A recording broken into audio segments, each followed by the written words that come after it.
ਢਿੱਲ ਸਾਹਿਬ ਜੇਕਰ ਗੱਲ ਕੀਤੀ ਜਾਵੇ ਡਾਕਟਰ ਰਾਜ ਬਹਾਦਰ ਦੀ ਤਾਂ ਉਹਨਾਂ ਨੇ ਆਪਣੇ ਅਹੁਦੇ ਤੋਂ ਅਸਤੀਫਾ ਦੇ ਦਿੱਤਾ ਹੈ, ਜਿਸ ਨੂੰ ਲੈ ਕੇ ਲਗਾਤਾਰ ਆਮ ਆਦਮੀ ਪਾਰਟੀ ਤੇ ਵਿਰੋਧੀ ਧਿਰ ਵੱਲੋਂ ਕਈ ਤਰ੍ਹਾਂ ਦੇ ਸਵਾਲ ਚੁੱਕੇ ਜਾਂਦੇ। ਅੱਜ ਵੱਖ-ਵੱਖ ਆਗੂ ਉਹਨਾਂ ਨੂੰ ਮਿਲਣ ਵੀ ਗਏ। ਕਾਂਗਰਸ ਪ੍ਰਧਾਨ ਅਮਰਿੰਦਰ ਸਿੰਘ ਰਾਜਾ ਵੜਿੰਗ,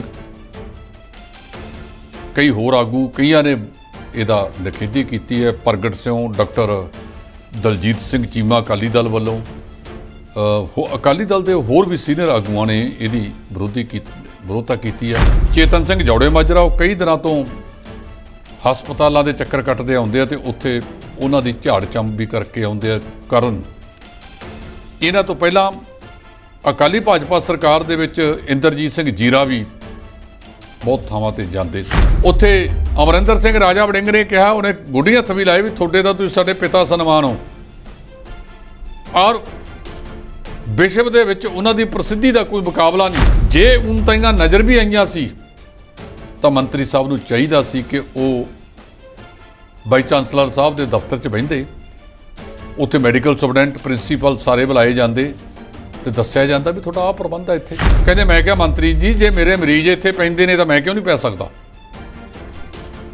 ਕੀ ਮੰਤਰੀ ਜੀ ਨੇ ਸਾਰਾ ਜਾਇਜ਼ਾ ਲੈ ਲਿਆ ਕਿ ਉੱਥੇ ਸਾਰੇ ਡਾਕਟਰ ਪੂਰੇ ਹੈ ਕਿ ਮੁੱਖ ਮੰਤਰੀ ਭਗਵੰਤ ਸਿੰਘ ਮਾਨ ਨੇ ਉਹਨਾਂ ਤੋਂ ਮਾਫੀ ਮੰਗੀ ਹੈ? ਮੁੱਖ ਮੰਤਰੀ ਤੋਂ ਜੇ ਮਾਫੀ ਮੰਗਣੀ ਪੈ ਜਾਵੇ, ਤੁਸੀਂ ਆਪ ਹੀ ਅੰਦਾਜ਼ਾ ਲਾ ਲਓ ਕਿ ਇਸ ਜਿਹੜਾ ਘਟਨਾ ਵਾਪਰੀ ਹੈ ਉਹਦੀ ਗੰਭੀਰਤਾ ਕਿੰਨੀ ਸੀ। ਇੱਕ ਵਾਰੀ ਜਿਹੜੇ ਐਡਵੋਕੇਟ ਜਨਰਲ ਸਾਡੇ ਹੁਣੇ ਹਟਾਏ ਨੇ, ਅਸਤੀਫਾ ਦਿੱਤਾ ਜਿਨ੍ਹਾਂ ਨੇ, ਉਹਨਾਂ ਨੇ ਵੀ ਕਿਹਾ ਸੀ ਕਿ ਸਰਕਾਰ ਚੱਲ ਪਤਾ ਨਹੀਂ ਕਿਵੇਂ ਰਹੀ। ਇਸ ਤੋਂ ਇਲਾਵਾ ਇੱਕ ਗੱਲ ਕੀਤੀ ਜਾਵੇ ਸੰਸਦ ਮੈਂਬਰ ਬੀਬੀ ਹਰਸਿਮਰਤ ਕੌਰ ਬਾਦਲ ਦੀ, ਤਾਂ ਉਹਨਾਂ ਨੇ ਵੀ ਚੇਤਨ ਸਿੰਘ ਜੌੜੇ ਮਾਜਰੇ ਦੇ ਅਸਤੀਫੇ ਦੀ ਜਿਹੜੀ ਉਹ ਮੰਗ। ਰਾਜਾ ਵੜਿੰਗ ਨੇ ਵੀ ਅਸਤੀਫਾ ਮੰਗਿਆ। ਭਾਜਪਾ ਦੇ ਅਸ਼ਵਨੀ ਹਰਜੀਤ ਗਰੇਵਾਲ, ਉਹਨਾਂ ਦੇ ਇੱਕ ਆਗੂ ਨੇ, ਉਹ ਵੀ ਅਸਤੀਫੇ ਦੀ ਮੰਗ ਕਰ ਰਹੇ ਨੇ। ਪ੍ਰਗਟ ਸਿੰਘ,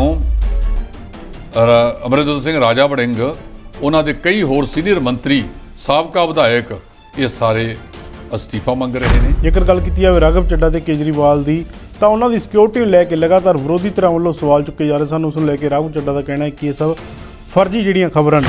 ਇਹ 4 ਦਿਨਾਂ ਬਾਅਦ ਰਾਘਵ ਚੱਡੇ ਨੂੰ ਕਿਵੇਂ ਯਾਦ ਆ ਗਿਆ ਕਿ ਫਰਜ਼ੀ ਖਬਰਾਂ ਸੀਗੀਆਂ? ਇਹਦੇ ਬਾਰੇ ਪੰਜਾਬ ਦਾ ਮੁੱਖ ਮੰਤਰੀ ਕਿਉਂ ਨਹੀਂ ਬੋਲਦਾ? ਇੱਕ ਵਾਰੀ ਜਸਵਿੰਦਰ ਭੱਲੇ ਨੇ PRTC ਬਾਰੇ ਕਿਹਾ ਸੀ ਕਿ ਤੁਹਾਨੂੰ ਪਤਾ PRTC ਦਾ ਮਤਲਬ ਕੀ ਹੈ? ਕਹਿੰਦੇ ਨਹੀਂ। ਬਾਲਮਕੰਦ ਕਹਿੰਦਾ ਚਾਚਾ ਜੀ ਮੈਨੂੰ ਤਾਂ ਨਹੀਂ ਪਤਾ। ਕਹਿੰਦਾ ਸੁਣ, ਕਹਿੰਦਾ ਇਹਦਾ ਮਤਲਬ ਆ ਪਿੱਟ ਦੀ ਰੋਂਦੀ ਤੁਰਦੀ ਚੱਲ ਜੀ। ਤੇ ਅੱਜ ਬਹੁਤ ਸਾਰੇ ਲੋਕ ਇਹੀ ਕਮੈਂਟ ਇਹਨਾਂ ਦੀ ਸਰਕਾਰ ਤੇ ਕਰਦੇ ਆ। ਇਸ ਦੇ ਨਾਲ ਪੰਜਾਬ ਸਰਕਾਰ ਵੱਲੋਂ ਲਗਾਤਾਰ ਪੰਚਾਇਤੀ ਜ਼ਮੀਨਾਂ ਜਿਹੜੇ ਨਜਾਇਜ਼ ਕਬਜ਼ੇ ਛੁਡਾਏ ਜਾ ਰਹੇ ਨੇ। ਛੁਡਾਉਣ ਤੋਂ ਬਾਅਦ ਇਹ ਜ਼ਮੀਨਾਂ ਕਿਹਾ ਜਾ ਰਿਹਾ ਕਿ ਪੰਚਾਇਤ ਅਤੇ ਜੰਗਲਾਤ ਵਿਭਾਗ ਨੂੰ ਜਿਹੜੀਆਂ ਉਹ ਦਿੱਤੀਆਂ ਜਾਣਗੀਆਂ। ਚੰਗੀ ਗੱਲ ਹੈ ਜੀ। ਇਹ ਮੁੱਖ ਮੰਤਰੀ ਸਾਹਿਬ ਨੇ ਬਹੁਤ ਸੋਹਣਾ ਐਲਾਨ ਕੀਤਾ ਹੈ, ਕਿਉਂਕਿ ਜੰਗਲਾਤ ਹੇਠ ਰਕਬਾ ਪੰਜਾਬ ਦਾ ਬਹੁਤ ਘਟਦਾ ਜਾ ਰਿਹਾ ਜੀ।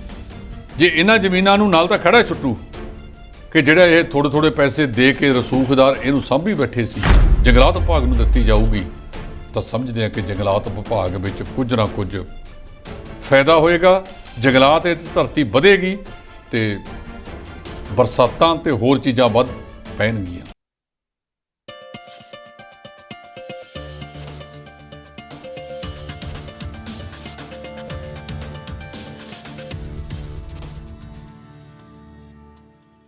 D5 ਚੈਨਲ ਪੰਜਾਬੀ ਦੇਖ ਰਹੇ ਸਾਰੇ ਦਰਸ਼ਕਾਂ ਦਾ ਸਵਾਗਤ ਹੈ। ਮੈਂ ਸੁਖਬੀਰ ਸਿੰਘ ਇੱਕ ਮੇਰੀ ਸੁਣੋ ਪ੍ਰੋਗਰਾਮ ਲੈ ਕੇ ਹਾਜ਼ਰ ਹਾਂ, ਜਿਸ ਦੇ ਵਿੱਚ ਅਸੀਂ ਵੱਖੋ ਵੱਖਰੇ ਮੁੱਦਿਆਂ ਤੇ ਚਰਚਾ ਕਰਦੇ ਹਾਂ। ਤੇ ਚਰਚਾ ਕਰਨ ਲਈ ਸਾਡੇ ਨਾਲ ਹੈ D5 ਦੇ ਸੀਨੀਅਰ ਐਡੀਟਰ ਜਸਪਾਲ ਸਿੰਘ ਢਿੱਲੋਂ ਜੀ। ਆਓ ਉਹਨਾਂ ਦਾ ਸਵਾਗਤ ਕਰੀਏ। ਸਰ ਸਤਿ ਸ਼੍ਰੀ ਅਕਾਲ ਜੀ। ਸਤਿ ਸ਼੍ਰੀ ਅਕਾਲ ਭੁੰਗ ਸਾਹਿਬ। ਢਿੱਲ ਸਾਹਿਬ ਜੇਕਰ ਗੱਲ ਕੀਤੀ ਜਾਵੇ ਡਾਕਟਰ ਰਾਜ ਬਹਾਦਰ ਦੀ, ਤਾਂ ਉਹਨਾਂ ਨੇ ਆਪਣੇ ਅਹੁਦੇ ਤੋਂ ਅਸਤੀਫਾ ਦੇ ਦਿੱਤਾ ਹੈ, ਜਿਸ ਨੂੰ ਲੈ ਕੇ ਲਗਾਤਾਰ ਆਮ ਆਦਮੀ ਪਾਰਟੀ ਤੇ ਵਿਰੋਧੀ ਧਿਰ ਵੱਲੋਂ ਕਈ ਤਰ੍ਹਾਂ ਦੇ ਸਵਾਲ ਚੁੱਕੇ ਜਾ ਰਹੇ ਨੇ। ਦੇਖੋ, ਜਿਹੜੇ ਡਾਕਟਰ ਰਾਜ ਬਹਾਦਰ ਨੇ, ਵਾਈਸ ਚਾਂਸਲਰ ਨੇ ਬਾਬਾ ਫਰੀਦ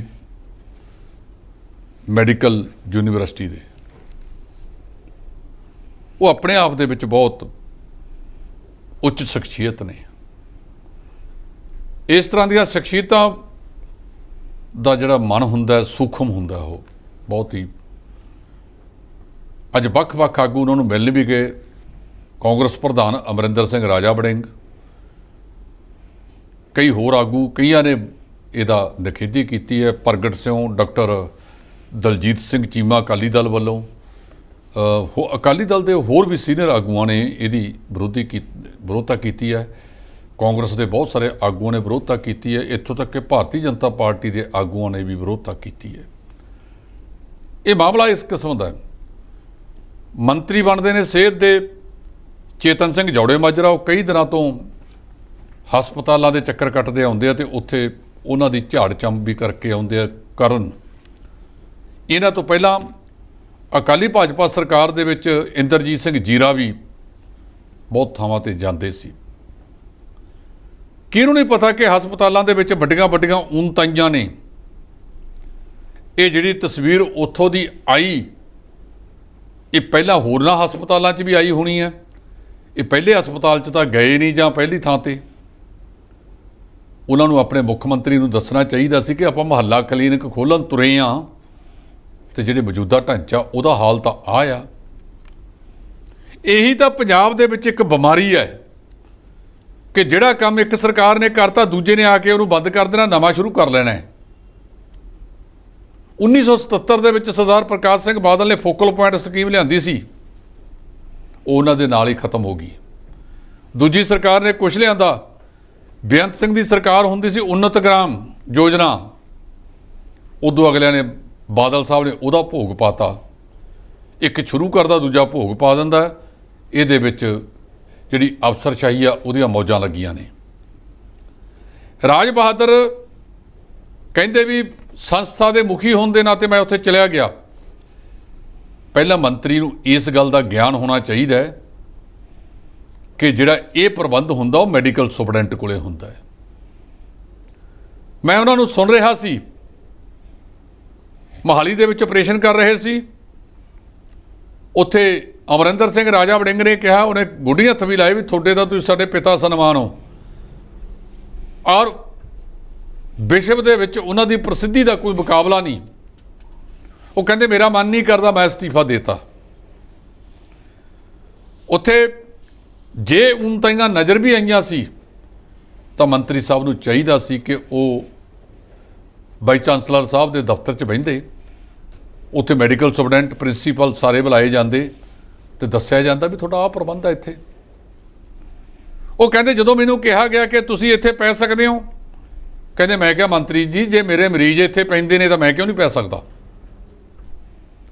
ਕੀ ਮੰਤਰੀ ਜੀ ਨੇ ਸਾਰਾ ਜਾਇਜ਼ਾ ਲੈ ਲਿਆ ਕਿ ਉੱਥੇ ਸਾਰੇ ਡਾਕਟਰ ਪੂਰੇ ਹੈ, ਉੱਥੇ ਪੈਰਾਮੈਡੀਕਲ ਸਟਾਫ ਦੀ ਕੋਈ ਕਮੀ ਨਹੀਂ, ਲੈਬੋਰਟਰੀ ਵਾਲਿਆਂ ਦੀ ਕੋਈ ਕਮੀ ਨਹੀਂ, ਡਾਕਟਰਾਂ ਦੀ ਘਾਟ ਨਹੀਂ, ਨਰਸਾਂ ਦੀ ਘਾਟ ਨਹੀਂ। ਪਹਿਲਾਂ ਫਰੀਦਕੋਟ ਤਾਂ ਬਾਅਦ ਦੇ ਵਿੱਚ ਜਾਣ, ਆਪਣੇ ਸ਼ਹਿਰ ਦੇ, ਆਪਣੇ ਜ਼ਿਲ੍ਹੇ ਦੇ, ਪਟਿਆਲੇ ਜ਼ਿਲ੍ਹੇ ਦੇ ਰਜਿੰਦਰਾ ਹਸਪਤਾਲ ਦੇ ਵਿੱਚ ਜਾਣ, ਉੱਥੇ ਪੁੱਛਣ ਵੀ ਕਿੰਨੀਆਂ ਇੱਥੇ ਅਸਾਮੀਆਂ ਦੀ ਘਾਟ ਹੈ। ਇੱਥੇ ਮੁੱਖ ਮੰਤਰੀ ਕੈਪਟਨ ਅਮਰਿੰਦਰ ਸਿੰਘ ਵੀ ਰਹੇ, ਜਿਨ੍ਹਾਂ ਦੇ ਪੁਰਖਿਆਂ ਦੇ ਨਾਂ 'ਤੇ ਹਸਪਤਾਲ ਹੈ, ਅਤੇ ਉਹਨਾਂ ਨੂੰ ਪੁੱਛਿਆ ਜਾਵੇ ਕਿ ਦਿਲ ਦੇ ਮਰੀਜ਼ਾਂ ਦਾ ਡਾਕਟਰ ਕਹਿੰਦੇ ਆ ਕਿ ਹੁਣ ਆ ਗਏ ਕੋਈ, ਇੱਥੇ 1.5 ਦਹਾਕਾ ਕੋਈ ਦਿਲ ਦੇ ਰੋਗਾਂ ਦਾ head of the department doctor ਹੀ ਨਹੀਂ ਸੀ। ਹੋਰ ਬਹੁਤ ਸਾਰੀਆਂ ਊਣਤਾਈਆਂ ਨੇ, ਬਿਹਤਰ ਇਹ ਸੀ ਉਹਨਾਂ ਨੂੰ ਕਿਹਾ ਜਾਂਦਾ। ਪਹਿਲੀ ਗੱਲ ਤਾਂ ਸਾਰਿਆਂ ਦੀ ਪਹਿਲਾਂ ਮੀਟਿੰਗ ਕਰਦੇ, ਮੀਟਿੰਗ ਕਰਕੇ ਉਹਨਾਂ ਤੋਂ ਪੁੱਛਦੇ ਵੀ ਤੁਹਾਡੇ ਹਸਪਤਾਲਾਂ ਦੇ ਵਿੱਚ ਘਾਟ ਕੀ ਹੈ, ਕਿਹੜੀਆਂ ਚੀਜ਼ਾਂ ਦੀ ਕਮੀ ਹੈ। ਫਿਰ ਸਰਕਾਰ ਨਾਲ ਡਿਸਕਸ ਕਰਦੇ, ਵਿੱਤ ਮੰਤਰੀ ਨੂੰ ਪੁੱਛਦੇ ਕਿ ਤੁਸੀਂ ਜਿਹੜਾ ਸਿਹਤ ਵਾਸਤੇ ਪੈਸਾ ਜਾਰੀ ਕੀਤਾ ਹੈ, ਇਹਦੇ ਵਿੱਚੋਂ ਕਿਹੜਾ ਕਿਹੜਾ ਪੈਸਾ ਤੇ ਉੱਥੇ ਐਸ ਹਸਪਤਾਲ ਨੂੰ ਆਹ ਪੈਸੇ ਚਾਹੀਦੇ ਨੇ, ਉਹ ਜਾਰੀ ਕੀਤੇ ਹੁੰਦੇ ਤੇ ਇਹਨਾਂ ਨੂੰ ਸਮਾਂ ਦਿੰਦੇ ਕਿ ਤੁਹਾਨੂੰ ਸਮਾਂ ਦਿੱਤਾ, ਆਪੋ ਆਪਣੇ ਹਸਪਤਾਲਾਂ ਦੇ ਵਿੱਚ ਸੁਧਾਰ ਕਰ ਲਓ। ਕੀ ਸਫਾਈ ਦੇ ਪੈਸੇ ਉੱਥੇ ਜਾਂਦੇ ਨੇ? ਇਹ ਆਪਣੇ ਆਪ ਦੇ ਵਿੱਚ ਵੱਡੇ ਸਵਾਲ ਸੀ। ਉਹਨਾਂ ਨੇ ਅਸਤੀਫਾ ਦਿੱਤਾ, ਇਕੱਲਾ ਉਹਨਾਂ ਨੇ ਨਹੀਂ ਦਿੱਤਾ, ਕਈਆਂ ਹੋਰਾਂ ਨੇ ਦਿੱਤਾ।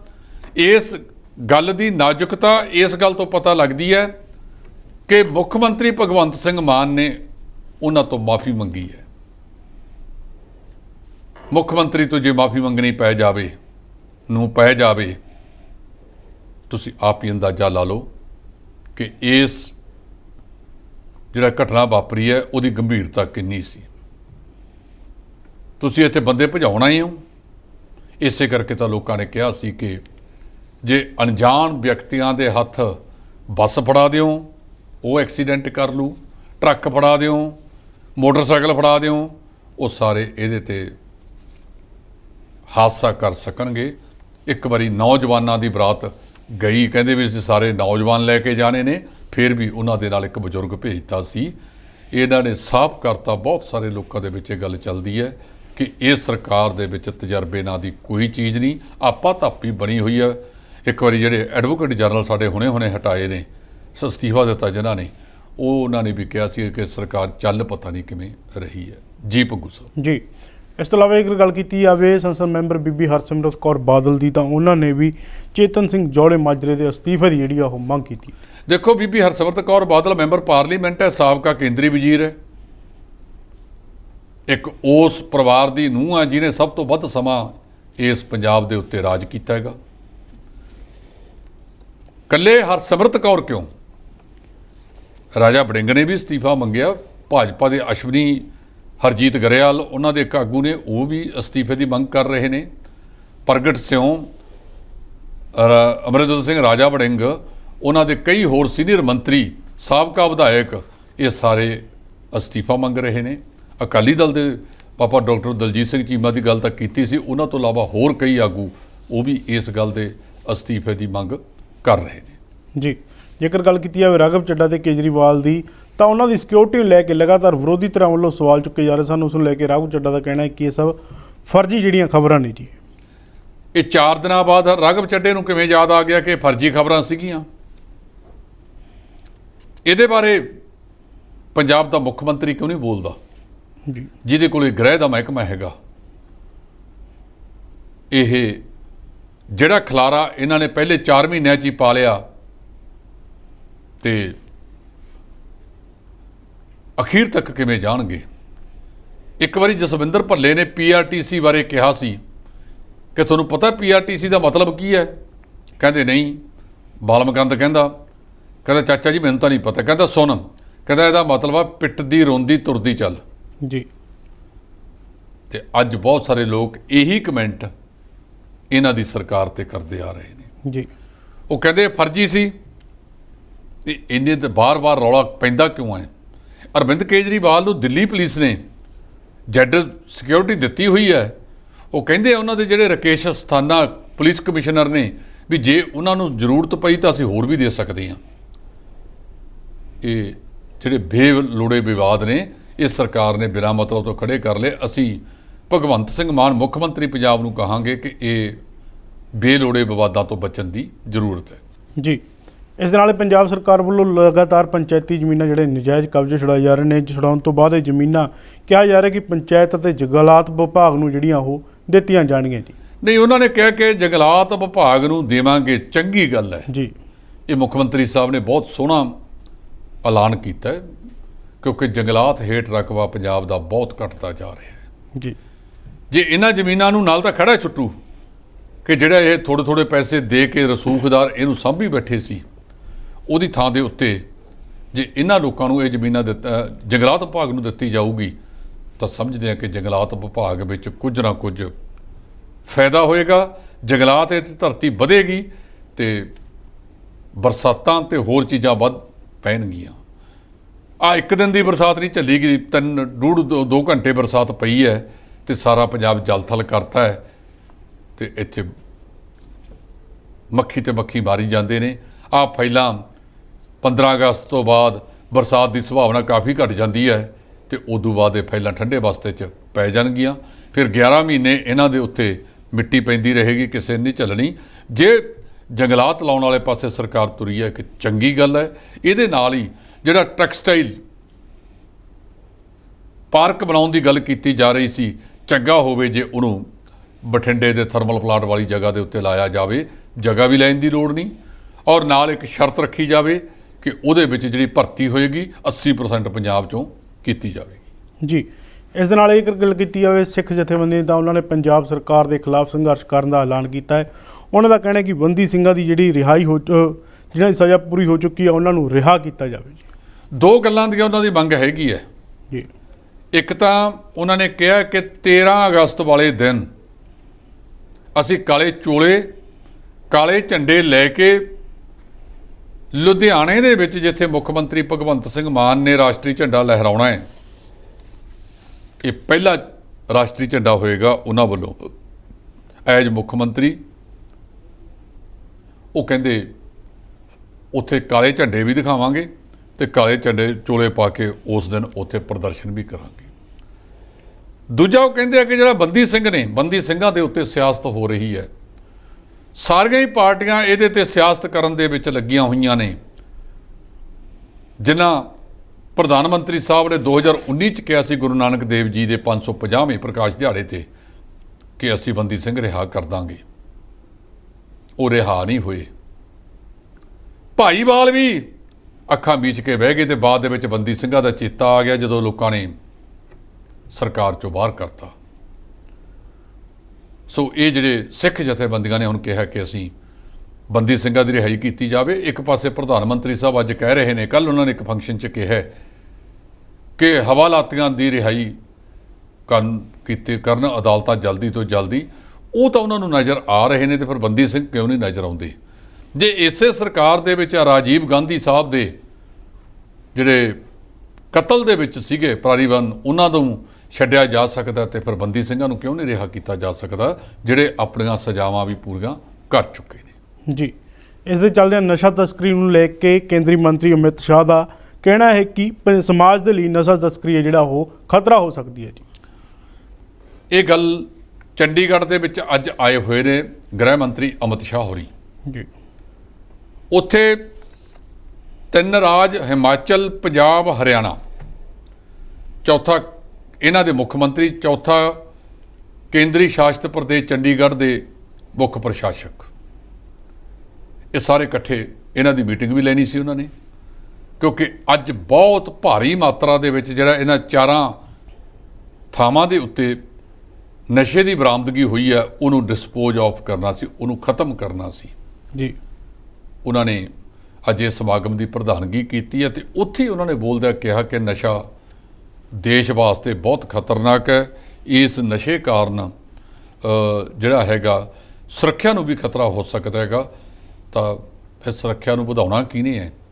ਉਹ ਕੇਂਦਰੀ ਗ੍ਰਹਿ ਮੰਤਰਾਲੇ ਨੇ ਵਧਾਉਣਾ ਹੈ। ਇਸ ਕਰਕੇ ਸਰਕਾਰ ਨੂੰ ਚਾਹੀਦਾ ਹੈ ਕਿ ਇਸ ਮਾਮਲੇ ਦੇ ਵਿੱਚ ਜਿੰਨੇ ਵੀ ਸਖਤ ਕਦਮ ਉੱਠੇ ਜਾ ਸਕਦੇ ਹੈ, ਇੱਕ ਤਾਂ ਕਦਮ ਉਠਾਏ ਜਾਣ ਤੇ ਦੂਜਾ ਇਹਨਾਂ 4 ਰਾਜਾਂ ਦੇ ਵਿੱਚ ਜਿਹੜਾ ਇਹਨਾਂ ਨੇ ਤਾਲਮੇਲ ਬਣਵਾਇਆ ਜਾਵੇ। ਇੱਕ ਕੁਝ ਰਾਜਾਂ ਦੀ ਤਾਲਮੇਲ, ਪੁਲਿਸ ਨੇ ਤਾਲਮੇਲ ਕਮੇਟੀ ਬਣਾਈ ਹੈ, ਪਰ ਉਹ ਤਾਲਮੇਲ ਕਮੇਟੀ 'ਚ ਕਰਨਾ ਕੀ ਹੈ ਜਿਹਦੇ ਵਿੱਚ ਦਿੱਲੀ ਨਾ ਹੋਵੇ। ਇਸ ਕਰਕੇ ਦਿੱਲੀ ਨੂੰ ਵੀ ਜੇ ਗ੍ਰਹਿ ਮੰਤਰੀ ਸਾਹਿਬ ਵਿੱਚ ਪਵਾ ਦੇਣ ਤਾਂ ਇਹ ਜਿਹੜਾ ਪੂਰਾ ਉੱਤਰੀ ਜ਼ੋਨ ਹੈ, ਇਹਨਾਂ ਦੀ ਪੁਲਿਸ, ਇਹਨਾਂ ਦੀਆਂ ਸਰਕਾਰਾਂ ਦੇ ਵਿੱਚ ਤਾਲਮੇਲ ਕਮੇਟੀਆਂ ਬਣ ਜਾਣ ਤਾਂ ਇਹ ਜਿਹੜੇ ਤਸਕਰ ਨੇ, ਇਹ ਜਿਹੜੇ ਗੈਂਗਸਟਰ ਨੇ ਜਾਂ ਹੋਰ ਨੇ, ਇਹਨਾਂ ਲੋਕਾਂ ਨੂੰ ਕਾਬੂ ਕਰਨ ਦੇ ਵਿੱਚ ਫਿਰ ਕਾਫੀ ਸੌਖ ਪ੍ਰਾਪਤ ਹੋਵੇਗੀ। ਜੀ, ਜੇਕਰ ਗੱਲ ਕੀਤੀ ਹੈ ਵਿਜੇ ਸੰਪਲਾਂ ਦੀ ਤਾਂ ਉਹਨਾਂ ਨੇ ਅੱਜ ਰਾਜਪਾਲ ਨਾਲ ਮੁਲਾਕਾਤ ਕੀਤੀ। ਉਹਨਾਂ ਦਾ ਕਹਿਣਾ ਕਿ ਆਪ ਸਰਕਾਰ ਆ ਜਿਹੜੀ ਉਹ ਦਲਿਤਾਂ ਨਾਲ ਜੁੜ ਕੇ ਕੰਮ ਨਹੀਂ ਕਰ ਰਹੀ। ਉਹਨਾਂ ਨੇ ਸਾਡੇ ਰਾਜਪਾਲ ਸਾਹਿਬ ਜਿਹੜੇ ਬਨਵਾਰੀ ਲਾਲ ਪੁਰੋਹਿਤ ਨੇ ਉਹਨਾਂ ਨੂੰ ਮਿਲੇ ਨੇ। ਜੀ, ਉਹਨਾਂ ਨੇ ਕਈ ਮਾਮਲੇ ਉਠਾਏ ਨੇ। ਇੱਕ ਤਾਂ ਉਹਨਾਂ ਨੇ ਕਿਹਾ ਕਿ ਜਿਹੜਾ ਇਹ ਸਰਕਾਰਾਂ ਦਲਿਤਾਂ ਦਾ ਸਨਮਾਨ ਨਹੀਂ ਕਰ ਰਹੀਆਂ। ਦੂਜਾ ਜਿਹੜਾ ਪੁਰਾਣੇ ਐਡਵੋਕੇਟ ਜਨਰਲ ਦੇ ਵਿੱਚ ਅੜਿੱਕਾ ਬਣਿਆ, ਉਹ ਬਣਿਆ ਸੀ ਕਾਨੂੰਨ ਅਫਸਰਾਂ ਦੀ ਨਿਯੁਕਤੀ ਦਾ। ਸੰਪਲਾ ਸਾਹਿਬ ਕਹਿੰਦੇ ਨੇ ਕਿ ਸਰਕਾਰ ਉਹਦੇ ਵਿੱਚ ਰਾਖਵਾਂਕਰਨ ਦੇਣਾ ਚਾਹੀਦਾ। ਇਹ ਠੀਕ ਹੈ, ਉਹਨਾਂ ਨੇ ਮਾਮਲਾ ਉਠਾਤਾ, ਪਰ ਜਿੱਥੇ ਮਹਾਰਤ ਹੋਵੇ, ਡਾਕਟਰੀ ਹੋਵੇ, ਐਮਡੀਸ਼ਿਪ ਕਰਨੀ ਹੋਵੇ, ਮੈਂ ਸਮਝਦਾ ਕਿ ਉੱਥੇ ਨਹੀਂ ਰਾਖਵਾਂਕਰਨ ਹੋਣਾ ਚਾਹੀਦਾ। ਰਾਖਵਾਂਕਰਨ ਦਿਓ, ਉਹਨੂੰ ਆਰਥਿਕਤਾ ਦੇ ਹਿਸਾਬ ਨਾਲ ਦਿਓ। ਇੱਕ ਪਰਿਵਾਰ ਤਾਂ 5-5 ਵਾਰ ਰਾਖਵਾਂਕਰਨ ਦਾ ਫਾਇਦਾ ਲੈ ਗਿਆ ਤੇ ਇੱਕ ਵਿਚਾਰੇ ਨੂੰ ਮਿਲੇ ਹੀ ਕੋਈ ਨਹੀਂ। ਉਹਦਾ ਵੀ ਹੱਕ ਬਣਦਾ ਕਿ ਉਹ ਰਾਖਵਾਂਕਰਨ ਦਾ ਫਾਇਦਾ ਉਠਾਵੇ। ਇਹਨੂੰ ਜਾਤ ਆਧਾਰਿਤ ਦੇ ਥਾਂ ਤੇ ਇਹਨੂੰ ਆਰਥਿਕਤਾ ਦੇ ਨਾਲ ਜੋੜਨਾ ਚਾਹੀਦਾ ਹੈ। ਉਹ ਜਿਹੜਾ ਇੱਕ ਸੀਮਾ ਰੱਖ ਲਓਗੇ ਕਿ ਜਿਹਦੀ ਇੰਨੀ ਆਮਦਨ ਹੈ, ਜਿਹਦੀ ਉਸ ਤੋਂ ਘੱਟ ਹੈ, ਉਹ ਸਾਰੇ ਹੀ ਰਾਖਵਾਂਕਰਨ ਦੇ ਹੱਕਦਾਰ ਨੇ। ਸੋ ਇਹ ਮਾਮਲਾ ਉਠਾਇਆ ਜਿੱਥੇ ਮਹਾਰਤ ਹੋਵੇ, ਵਿਦਿਅਕ ਯੋਗਤਾ ਦੀ ਗੱਲ ਹੋਵੇ, ਸਰਕਾਰਾਂ ਨੇ ਕੇਸ ਲੜਨੇ ਹੈ। ਇਹਦੇ ਵਿੱਚ ਪਤਾ ਲੱਗਿਆ ਕਿ ਸਰਕਾਰ ਹਾਈ ਕੋਰਟ ਚਲੀ ਗਈ ਹੈ। ਇਹ ਮਾਮਲਾ ਸਾਂਪਲਾ ਸਾਹਿਬ ਨੇ ਉੱਥੇ ਉਠਾਇਆ ਹੈ ਤੇ ਹੁਣ ਜੇ ਹਾਈ ਕੋਰਟ ਚਲੀ ਗਿਆ, ਹਾਈ ਕੋਰਟ ਦਾ ਨਿਬੇੜਾ ਕਰ ਦੂਗੀ ਕਿ ਰਾਖਵਾਂਕਰਨ ਇਹਦੇ ਵਿੱਚ ਲਾਭ ਅਫਸਰਾਂ ਦੇ ਵਿੱਚ ਜ਼ਰੂਰੀ ਹੈ ਜਾਂ ਨਹੀਂ ਜ਼ਰੂਰੀ ਹੈ। ਜੇ ਕਾਨੂੰਨ ਕਹਿੰਦਾ ਤੇ ਮਿਲਣਾ ਚਾਹੀਦਾ। ਦੂਜੀ ਚੀਜ਼, ਐਸਸੀ ਸਕਾਲਰਸ਼ਿਪ ਜਿਹੜਾ ਵਜ਼ੀਫਾ ਹੈਗਾ, ਇਹ ਮਾਮਲਾ ਵੀ ਉਹਨਾਂ ਨੇ ਉਠਾਇਆ ਹੈਗਾ। ਇੱਕ ਉਹਨਾਂ ਨੇ ਜਿਹੜੀਆਂ ਦਲਿਤ ਭਾਈਚਾਰੇ ਦੀਆਂ ਜ਼ਮੀਨਾਂ ਜਿਹੜੀਆਂ ਖਾਸ ਕਰ ਅਨੁਸੂਚਿਤ ਜਾਤੀ ਭਾਈਚਾਰੇ ਦੇ ਲੋਕਾਂ ਕੋਲ ਨੇ, ਕਹਿੰਦੇ ਵੀ ਉਹ ਹੜੱਪ ਲਈਆਂ ਇਹਨਾਂ ਨੇ। ਠੀਕ ਹੈ, ਜੇ ਉਹਨਾਂ ਦਾ ਜਿੰਨਾ ਉਹਨਾਂ ਦਾ ਹੱਕ ਬਣਦਾ ਹੈ ਉਹ ਉਹਨਾਂ ਕੋਲੇ ਰਹਿਣਾ ਚਾਹੀਦਾ। ਇਹਦੇ 'ਚ ਤਾਂ ਕੋਈ ਨਹੀਂ। ਜੇ ਸਰਕਾਰ ਨੇ ਕਾਨੂੰਨ ਹੀ ਬਣਾਇਆ ਵਾ ਕਿ 33% ਦਲਿਤ ਪਰਿਵਾਰ ਕੋਲੇ ਰਹਿਣੀ ਹੈ ਜਾਂ ਅਨੁਸੂਚਿਤ ਜਾਤੀ ਇਹਨਾਂ ਦੇ ਕੋਲ ਰਹਿਣੀ ਹੈ, ਤੇ ਜੇ ਸਰਕਾਰ ਦਾ ਕਾਨੂੰਨ ਆ ਫਿਰ ਉਹਦੇ ਮੁਤਾਬਕ ਉਹਨਾਂ ਦਾ ਹੱਕ ਉਹਨਾਂ ਨੂੰ ਮਿਲਣਾ ਚਾਹੀਦਾ। ਅੱਗੇ ਇੱਕ ਉਹਨਾਂ ਨੇ ਕਿਹਾ ਹੈਗਾ ਕਿ ਜਿਹੜੀਆਂ ਇਹ ਜ਼ਮੀਨਾਂ ਨੇ ਉਹ ਵਾਪਸ ਹੋਣ। ਇਹ ਸਾਰੇ 5-7 ਮਾਮਲੇ ਸੀਗੇ। ਜਿਹੜਾ ਇੱਕ ਉਹਨਾਂ ਨੇ ਹੋਰ ਕਿਹਾ ਕਿ ਕੇਂਦਰ ਸਰਕਾਰ ਵੱਲੋਂ ਕਾਲਜਾਂ ਤੇ ਉਹਨਾਂ ਵਾਸਤੇ ਸਹਾਇਤਾ ਰਕਮ ਆਉਂਦੀ ਹੈ, ਪਰ ਪੰਜਾਬ ਸਰਕਾਰ ਉਹਨਾਂ ਕਾਲਜਾਂ ਨੂੰ ਉਹਨਾਂ ਦਲਿਤ ਵਿਦਿਆਰਥੀਆਂ ਵਾਸਤੇ ਜਾਰੀ ਨਹੀਂ ਕਰਦੀ। ਇਹ ਕਿਸੇ ਪਾਸੇ ਹੋਰ ਹੀ ਛਕ ਜਾਂਦੇ ਨੇ। ਜਿਵੇਂ ਆ ਸਾਡੇ ਸਮਾਜ ਭਲਾਈ ਮੰਤਰੀ ਸਾਧੂ ਸਿੰਘ ਧਰਮਸੋਤ ਨਾਲ ਵਾਪਰਿਆ ਹੈਗਾ, ਇਹਦੇ 'ਤੇ ਵੀ ਉਹਨਾਂ ਨੇ ਰਾਜਪਾਲ ਸਾਹਿਬ ਨਾਲ ਇਹ ਮੰਗਾਂ ਕੁਝ ਉਠਾਈਆਂ ਨੇ। ਹੁਣ ਰਾਜਪਾਲ ਸਾਹਿਬ ਦਾ ਕੀ ਰੁਖ ਹੈ ਇਹਦੇ 'ਤੇ ਪਤਾ ਲੱਗੇਗਾ ਆਉਣ ਵਾਲੇ ਦਿਨਾਂ ਦੇ ਵਿੱਚ। ਜੀ, ਰੋਸ ਰੈਲੀਆਂ ਅਤੇ ਧਰਨੇ ਮੁਜ਼ਾਹਰਿਆਂ ਨੂੰ ਲੈ ਕੇ ਮੁਕੰਮਲ ਜਿਹੜੀ ਪਾਬੰਦੀ ਲਗਾ ਦਿੱਤੀ ਗਈ ਹੈ। ਇਹ ਅੰਮ੍ਰਿਤਸਰ ਦਾ ਇੱਕ ਡੀਸੀਪੀ ਹੈ ਪਰਮਿੰਦਰ ਸਿੰਘ ਭੰਡਾਲ ਜੀ। ਪੰਗੂ ਸਾਹਿਬ, ਜਿੱਥੇ ਜਿੱਥੇ ਪੁਲਿਸ ਕਮਿਸ਼ਨਰ ਦਾ ਰਾਜ ਹੁੰਦਾ ਹੈ ਜੀ, ਉੱਥੇ ਫਿਰ ਕਿਸੇ ਚੀਜ਼ ਦੀ ਡੀਸੀ ਤੋਂ ਮਨਜ਼ੂਰੀ ਲੈਣ ਦੀ ਲੋੜ ਨਹੀਂ ਹੁੰਦੀ। ਮੈਜਿਸਟ੍ਰੇਟਲ ਪਾਵਰਾਂ ਵੀ ਪੁਲਿਸ ਕਮਿਸ਼ਨਰ ਦੇ ਕੋਲ ਹੀ ਹੁੰਦੀਆਂ ਨੇ। ਜੀ। ਸੋ ਕੱਲ੍ਹ ਨੂੰ 31 ਤਰੀਕ ਹੈ, 4 ਘੰਟਿਆਂ ਵਾਸਤੇ ਰੇਲਾਂ ਰੋਕੀਆਂ ਜਾਣੀਆਂ ਨੇ। ਉਸ ਤੋਂ ਪਹਿਲਾਂ ਇਹਨਾਂ ਨੇ ਦਫਾ 44 ਲਾਤੀ ਹੈ। ਇਹਨਾਂ ਨੇ ਅੰਮ੍ਰਿਤਸਰ ਚਲਾਈ ਹੈ, ਇੱਕੋ ਥਾਂ ਦੇ ਉੱਤੇ ਲਾਈ ਹੈਗੀ। ਬਾਕੀ ਥਾਵਾਂ ਤਾਂ ਆਪਾਂ ਨੂੰ ਪਤਾ ਨਹੀਂ, ਅਜੇ ਕੋਈ ਆਰਡਰ ਆਪਾਂ ਪੜ੍ਹੇ ਨਹੀਂ, ਕਿਉਂਕਿ ਕੱਲ੍ਹ ਨੂੰ ਵੱਡੀ ਗਿਣਤੀ ਦੇ ਵਿੱਚ ਕਿਸਾਨਾਂ ਨੇ ਇਕੱਠੇ ਹੋ ਕੇ 4 ਘੰਟੇ ਰੇਲਾਂ ਰੋਕਣੀਆਂ ਨੇ। ਮੇਰਾ ਖਿਆਲ ਉਹਦੇ ਇਤਿਹਾਦ ਵਜੋਂ ਇਹ ਅੰਮ੍ਰਿਤਸਰ ਦੇ ਵਿੱਚ ਦਫਾ 44 ਉੱਥੋਂ ਦੇ ਜਿਹੜੇ ਡੀਸੀਪੀ ਨੇ, deputy commissioner police Parminder Singh Bhandal Sahib, ਉਹਨਾਂ ਦਾ ਇਹ ਆਦੇਸ਼ ਹੈ। ਉਹ ਵਰਤੋਂ ਆਪਦੇ ਅਧਿਕਾਰਾਂ ਦੀ ਵਰਤੋਂ ਕਰਦਿਆਂ ਉਹਨਾਂ ਨੇ ਉੱਥੇ ਦਫਾ 44 ਲਾਉਣ ਦਾ ਯਤਨ ਕੀਤਾ। ਪਰ ਇਹ ਦਫਾ 44 ਕੀ ਰੋਕ ਸਕੇਗੀ ਰੇਲਾਂ ਨੂੰ ਜਾਂ ਦੂਜੇ ਕੰਮ ਨੂੰ? ਪਹਿਲਾਂ ਵੀ ਨਾ ਰੁਕੇ ਹੈ ਨਾ। ਇਸ ਕਰਕੇ ਉਮੀਦ ਰੱਖਣੀ ਚਾਹੀਦੀ ਹੈ ਕਿ ਇਹ ਜਿਹੜਾ ਦਫਾ 44 ਹੈ ਬੇਮਾਨਾ ਹੋ ਕੇ ਨਾ ਰਹਿ ਜੇ। ਆਮ ਤੌਰ 'ਤੇ ਸਾਈਕਲੋ ਸਟਾਈਲ ਆਰਡਰ ਹੋਈ ਜਾਂਦੇ ਨੇ। ਜੀ, ਪੰਜਾਬ ਤੋਂ ਬਾਅਦ ਹੁਣ ਹਰਿਆਣਾ ਦੇ ਵਿੱਚ ਜਿਹੜਾ ਔਰਤਾਂ ਲਈ ਫ੍ਰੀ ਬੱਸ ਸਫ਼ਰ ਦਾ ਐਲਾਨ ਕਰ ਦਿੱਤਾ ਗਿਆ ਜੀ। ਚਲੋ, ਜੇ ਤਾਏ ਦੀ ਤੇ ਚੱਲੀ ਮੈਂ ਕਿਉਂ ਰਹਿ ਜਾ ਇਕੱਲੀ। ਜੀ, ਜੇ ਹਰਿਆਣੇ ਵਾਲਿਆਂ ਨੇ ਵੀ ਇਹ ਕਹਿ ਦਿੱਤਾ ਕਿ ਔਰਤਾਂ ਤੋਂ ਸਫ਼ਰ ਜਿਹੜਾ ਫ੍ਰੀ ਹੋਵੇਗਾ, ਆਰਥਿਕਤਾ ਵਾਲੇ ਪਾਸੇ ਅਸੀਂ ਚੱਲੇ ਨਹੀਂ, ਲੋਕਾਂ ਨੂੰ ਸਾਖਰ ਕਰੋ। ਹੋਰ ਸਮੱਸਿਆਵਾਂ ਬਹੁਤ ਜ਼ਿਆਦਾ ਨੇ, ਉਹਨਾਂ ਸਮੱਸਿਆਵਾਂ ਦਾ ਜ਼ਿਕਰ ਕਿਉਂ ਨਹੀਂ ਕਰਦੇ? ਤੇ ਇੱਕ ਦੂਜੇ ਤੋਂ ਅੱਗੇ ਚੱਲ ਕੇ ਅਸੀਂ ਇਹ ਜਿਹੜੀਆਂ ਮੁਕਤਖੋਰੀ ਨੂੰ ਬੜਾਵਾ ਦੇ ਰਹੇ ਹਾਂ, ਇਹ ਮੁਕਤਖੋਰੀ ਰਾਜ ਦੇ ਹਿੱਤਾਂ ਵਿੱਚ ਨਹੀਂ ਹੈ। ਇਹਦੇ 'ਤੇ ਇੱਕ ਪਾਸੇ ਸਾਡੇ ਪ੍ਰਧਾਨ ਮੰਤਰੀ ਸਾਹਿਬ ਖੁਦ ਕਹਿ ਰਹੇ ਨੇ ਕਿ ਅਸੀਂ ਆਪਦਿਆਂ ਚੋਣਾਂ ਦੇ ਵਿੱਚ ਕੋਈ ਲੋਕ ਲਵਾਊ ਨੀਤੀ ਬਾਰੇ ਗੱਲ ਨਹੀਂ ਕਰਾਂਗੇ, ਤੇ ਉਹਨਾਂ ਦਾ ਹੀ ਮਨੋਹਰ ਲਾਲ ਖੱਟੜ ਆ ਮੁਕਤਖੋਰੀ ਉਦੋਂ ਪਹਿਲਾਂ ਹੀ ਦਿੰਦਾ ਫਿਰਦਾ ਹੈਗਾ। ਤੇ ਫਿਰ ਪ੍ਰਧਾਨ ਮੰਤਰੀ ਸਾਹਿਬ ਦੀ ਗੱਲ ਮੰਨੀ ਜਾਵੇ ਜਾਂ ਮਨੋਹਰ ਲਾਲ ਖੱਟੜ ਦੀ ਮੰਨੀ ਜਾਵੇ, ਇਹ ਤੁਹਾਡੇ ਸਾਹਮਣੇ ਹੈ। ਜੀ, ਇਸ ਤੋਂ ਇਲਾਵਾ ਇੱਕ ਗੱਲ ਕੀਤੀ ਆਬਕਾਰੀ ਨੀਤੀ ਦਾ, ਇਸ ਨੂੰ ਲੈ ਕੇ ਮਨਜਿੰਦਰ ਸਿਰਸਾ ਨੇ ਜਿਹੜਾ ਅਰਵਿੰਦ ਕੇਜਰੀਵਾਲ 'ਤੇ ਨਿਸ਼ਾਨਾ ਸਾਧਿਆ ਜੀ। ਇਹ ਬਿਲਕੁਲ ਹੈ, ਪਿੱਛੇ ਰੌਲਾ ਬਹੁਤ ਪੈ ਗਿਆ ਕਿ ਇਹਦੇ ਵਿੱਚ ਘਪਲੇ ਬਹੁਤ ਵੱਡੇ ਹੋਏ ਨੇ ਜੀ। ਉੱਥੋਂ ਦੇ ਰਾਜਪਾਲ ਵੀ ਕੇ ਸਕਸੈਨਾ ਸਾਹਿਬ ਨੇ ਕਹਿਤਾ ਸੀ ਕਿ ਇਹਦੀ CBI ਜਾਂਚ ਹੋਣੀ ਚਾਹੀਦੀ ਹੈ, ਮਨੀਸ਼ ਸਿਸੋਦੀਆ ਤੇ ਕਾਰਵਾਈ ਹੋਣੀ ਚਾਹੀਦੀ ਹੈ, ਜਿਹਦੇ ਤੋਂ ਬੜਾ ਚੀਕਿਆ ਅਰਵਿੰਦ ਕੇਜਰੀਵਾਲ ਦਿੱਲੀ ਦਾ ਮੁੱਖ ਮੰਤਰੀ। ਤੇ ਹੁਣ ਆਪ ਹੀ ਕਹਿਤਾ ਕਿ ਜਿਹੜੀ ਪੁਰਾਣੀ ਨੀਤੀ ਸੀ, ਪਿਛਲੇ ਸਮੇਂ ਦੇ ਵਿੱਚ ਜਦੋਂ ਪੰਜਾਬ 'ਚ ਆਉਂਦੇ ਸੀ ਉਦੋਂ ਇਹ ਗੱਲ ਕਹਿੰਦੇ ਹੁੰਦੇ ਸੀ ਕਿ ਪੰਜਾਬ ਵੱਡੇ ਧਨਾੜ ਲੋਕਾਂ ਨੇ ਠੇਕਿਆਂ ਦੇ ਵਿੱਚ ਕਬਜ਼ਾ ਕਰ ਲਿਆ, ਤੇ ਹੁਣ ਆਪ ਦਿੱਲੀ ਦੇ ਵਿੱਚ ਵੱਡਿਆਂ ਨੂੰ ਕਬਜ਼ਾ ਕਰਾਤਾ ਤੇ ਉੱਥੋਂ ਦੀ ਕਾਰਪੋਰੇਸ਼ਨ ਖਤਮ ਕਰਤੀ। ਹੁਣ ਫੇਰ ਕਹਿੰਦੇ ਇਹ ਵੱਡਿਆਂ ਨੂੰ ਛੱਡ ਕੇ ਉੱਥੇ ਕਾਰਪੋਰੇਸ਼ਨ ਬਣਾ ਕੇ ਹੀ ਸ਼ਰਾਬ ਵੇਚੀ ਜਾਵੇਗੀ। ਇਹਦਾ ਜੇ ਸਵਾਲ ਚੱਕਿਆ ਮਨਜਿੰਦਰ ਸਿਰਸੇ ਹੋਰਾਂ ਨੇ ਚੱਕਿਆ ਜਾਂ ਜਿਹਨੇ ਵੀ ਚੱਕਿਆ ਹੈਗਾ, ਇਹ ਮਤਲਬ ਜਿਹੜਾ ਹੁੰਦਾ ਇੱਕ ਕਿਸਮ ਦਾ ਪੰਜਾਬੀ ਦੀ ਕਹਾਵਤ ਆ ਕਿ ਥੁੱਕ ਕੇ ਚੱਟ ਲਿਆ, ਉਹਨਾਂ ਚੀਜ਼ਾਂ ਨੂੰ ਹੀ ਫਿਰ ਅਸੀਂ ਲਾਗੂ ਕਰੀਏ, ਜਾਂ ਅੰਗਰੇਜ਼ੀ 'ਚ ਅਸੀਂ ਯੂ ਟਰਨ ਕਹਿ ਦਿੰਦੇ ਹਾਂ। ਜੀ, ਜੀ ਜੀ ਇਸ ਤੋਂ ਇਲਾਵਾ ਇੱਕ ਗੱਲ ਕੀਤੀ ਹੈ ਅਕਾਲੀ ਦਲ ਵੱਲੋਂ ਜਿਹੜਾ ਜਨਤਕ ਢਾਂਚਾ ਉਹ ਭੰਗ ਕਰ ਦਿੱਤਾ ਗਿਆ, ਜਿਸ ਨੂੰ ਲੈ ਕੇ ਲਗਾਤਾਰ ਸੁਖਬੀਰ ਸਿੰਘ ਬਾਦਲ ਜਿਹੜੇ ਸਵਾਲਾਂ ਦੇ ਘੇਰੇ ਦੇ ਵਿੱਚ ਨੇ। ਇਹਦੇ ਵਿੱਚ ਕੋਈ ਸ਼ੱਕ ਨਹੀਂ ਕਿ ਜਥੇਬੰਦਕ ਢਾਂਚਾ ਭੰਗ ਕਰਤਾ। ਪ੍ਰਧਾਨ ਜੀ ਹੈਗੇ ਨੇ। ਅੱਜ ਇੱਕ ਚਿੱਠੀ ਕਈ ਥਾਵਾਂ ਤੇ ਵਾਇਰਲ ਹੋ ਰਹੀ ਹੈ ਕਿ ਸੁਖਬੀਰ ਸਿੰਘ ਬਾਦਲ ਨੇ ਸੁਖਬੀਰ ਸਿੰਘ ਬਾਦਲ ਨੂੰ ਚਿੱਠੀ ਲਿਖੀ। ਜੀ ਸੁਖਬੀਰ ਸਿੰਘ ਬਾਦਲ ਨੇ ਕਿਹਾ ਕਿ ਜਥੇਬੰਦਕ ਢਾਂਚਾ ਭੰਗ ਕਰਤੇ, ਪਰ ਸਾਰੇ ਅਧਿਕਾਰ ਸੁਖਬੀਰ ਸਿੰਘ ਬਾਦਲ ਨੂੰ ਦੇਤੇ। ਜੀ ਸੁਖਬੀਰ ਸਿੰਘ ਬਾਦਲ ਨੇ ਕਿਹਾ ਕਿ ਪੰਥ ਦੀ ਚੜ੍ਹਦੀ ਪਾਰਟੀ ਦੀ ਚੜ੍ਹਦੀ ਕਲਾ ਵਾਸਤੇ ਸੁਖਬੀਰ ਸਿੰਘ ਬਾਦਲ ਹੋਰ ਨਿੱਠ ਕੇ ਕੰਮ ਕਰਨਗੇ। ਇਹ ਚੱਲ ਰਹੀ ਹੈ ਚਾਰੇ ਪਾਸੇ, ਬੜੀ ਚਰਚਾ ਦਾ ਵਿਸ਼ਾ ਬਣੀ ਹੈ। ਬਹੁਤ ਸਾਰੇ ਲੋਕਾਂ ਨੇ ਇਹਦੇ ਤੇ ਆਲੋਚਨਾ ਵੀ ਕੀਤੀ ਹੈ। ਇਹਨਾਂ ਦੇ ਪ੍ਰੋਫੈਸਰ ਪ੍ਰੇਮ ਸਿੰਘ ਚੰਦੂਮਾਜਰੇ ਨੇ ਵੀ ਕਿਹਾ। ਹੁਣ ਜਗਮੀਤ ਬਰਾੜ ਨੇ ਕਹਿਤਾ ਕਿ ਤੁਸੀਂ ਸੁਖਬੀਰ ਸਿੰਘ ਬਾਦਲ ਪਾਰਟੀ ਤੋਂ ਅਸਤੀਫਾ, ਜੋ ਜਥੇਬੰਦਕ ਢਾਂਚਾ ਹੀ ਭੰਗ ਹੋ ਗਿਆ, ਫਿਰ ਸੁਖਬੀਰ ਸਿੰਘ ਬਾਦਲ ਕਾਹਦਾ ਪ੍ਰਧਾਨ ਹੈ। ਉਧਰੋਂ ਪਜੋਲੀ ਸਾਹਿਬ ਕਹਿ ਰਹੇ ਨੇ ਕਿ ਪੰਥ ਨੂੰ ਘੁਣ ਵਾਂਗ ਖਾ ਗਈ ਸਿਆਸਤ। ਤੇ ਜਦੋਂ ਇੱਕ ਚੀਜ਼ ਫੇਲ ਹੋ ਰਹੀ ਹੈ, ਬਾਰ-ਬਾਰ ਉਹ 'ਤੇ ਚੱਲ ਰਹੀ ਹੈ, ਪਰ ਘਰੇ ਬੈਠੇ ਬਾਪੂ ਜੀ, ਜਿਵੇਂ ਪੰਜਾਬੀ ਦੀ ਕਹਾਵਤ ਹੈ ਕਿ ਸਾਡੇ ਪਿੱਛੇ ਜੇ ਕਰਦੇ ਹੁੰਦੇ ਲੋਕ, ਓਏ ਬੁੜਿਆ ਚੁੱਪ ਕਰਕੇ ਬਹਿ ਜਾ, ਤੇਰੀਆਂ ਸਿਵਿਆਂ 'ਚ ਲੱਤਾਂ ਨੇ, ਹੁਣ ਤਾਂ ਰਹਿਣ ਦੇ। ਕਹਿੰਦੇ ਘਰੇ ਬੈਠੇ ਸਤਿਕਾਰਯੋਗ ਬਾਪੂ ਜੀ ਜਿਹੜੇ 5 ਵਾਰੀਆਂ ਦੇ ਮੁੱਖ ਮੰਤਰੀ ਨੇ, ਉਹ ਕਹਿੰਦੇ ਕਾਕਾ ਦੇਖੀ ਕਿਤੇ ਕੁਰਸੀ ਛੱਡ ਦੇ, ਮੁੜ ਕੇ ਤੈਨੂੰ ਦੁਬਾਰਾ ਇਸ ਕੁਰਸੀ ਤੇ ਕਿਸੇ ਨੇ ਨਹੀਂ ਬਹਾਉਣਾ। ਕੁਰਸੀ ਨਹੀਂ ਛੱਡਣੀ, ਪੰਥ ਭਾਵੇਂ 3 ਸੀਟਾਂ ਤੋਂ -3 ਤੇ ਵੀ ਚੱਲ ਜਾਵੇ। ਜੀ ਇਸ ਦੇ ਨਾਲ ਪੰਜਾਬ ਦੇ ਨਵੇਂ ਬਣੇ ਐਡਵੋਕੇਟ ਜਨਰਲ ਵਿਨੋਦ ਘਈ ਨੂੰ ਜਿਹੜਾ ਨੋਟੀਫਿਕੇਸ਼ਨ ਜਾਰੀ ਹੋਇਆ। ਬਿਲਕੁਲ ਕੱਲ੍ਹ ਉਹਦੇ ਤੇ ਰਾਜਪਾਲ ਸਾਹਿਬ ਨੇ ਆਪਣੀ ਮੋਹਰ ਲਾਤੀ ਆ, ਸਾਈਨ ਕਰਤੇ ਨੇ, ਤੇ ਹੁਣ ਅਧਿਕਾਰਤ ਤੌਰ ਦੇ ਉੱਤੇ ਇਹ ਜਿਹੜੇ ਹੈਗੇ ਨੇ ਐਡਵੋਕੇਟ ਜਨਰਲ ਸਾਹਿਬ, ਇਹ ਬਕਾਇਦਾ ਤੌਰ ਦੇ ਉੱਤੇ ਹੁਣ ਭਰਤੀ ਕਰ ਦਿੱਤੇ ਗਏ ਨੇ। ਵਿਨੋਦ ਘਈ ਸਾਹਿਬ, ਉਹਨਾਂ ਦੀ ਆਲੋਚਨਾ ਵੀ ਬਹੁਤ ਹੋਈ ਹੈ। ਬਹੁਤ ਸਾਰੇ ਜਿਹੜੇ ਪ੍ਰਮੁੱਖ ਕੇਸ ਨੇ ਐਡਵੋਕੇਟ ਜਨਰਲ ਤੋਂ ਕਰਾਉਣਾ ਕੀ ਹੈ, ਜੇ ਉਹ ਨਾ ਸਰਸੇ ਵਾਲੇ ਦਾ ਕੇਸ ਲੜ ਸਕਦਾ ਹੈ, ਨਾ ਉਹ ਸਵੇਦ ਸੈਣੀ ਦਾ, ਨਾ ਤੇਜਿੰਦਰਪਾਲ ਬੱਗੇ ਦਾ, ਨਾ ਕੀ ਹੋਰ ਕੇਸਾਂ ਦੇ ਵਿੱਚ ਜਾ ਸਕਦਾ, ਜਿੱਥੋਂ ਇੱਕ ਵਾਰੀ ਬੰਦਾ ਦੂਜੇ ਪਾਸੋਂ ਪੇਸ਼ ਹੋ ਜਾਵੇ। ਅੱਜ ਜਿਵੇਂ ਬਿਕਰਮ ਸਿੰਘ ਮਜੀਠੀਆ ਦੇ ਵਿੱਚ 2 ਜੱਜਾਂ ਨੇ ਕਹੀ ਦਿੱਤਾ ਕਿ ਅਸੀਂ ਇਹ ਕੇਸ ਨਹੀਂ ਲੜਨਾ ਕਿਉਂਕਿ ਸਾਡਾ ਇਹਦੇ ਨਾਲ ਸੰਬੰਧ ਰਿਹਾ ਹੈਗਾ, ਤੇ ਫਿਰ ਇਹਨਾਂ ਵਾਸਤੇ ਬਾਹਰੋਂ ਮਹਿੰਗੇ ਵਕੀਲ ਲਿਆਉਣੇ ਪਿਆ ਕਰਨਗੇ।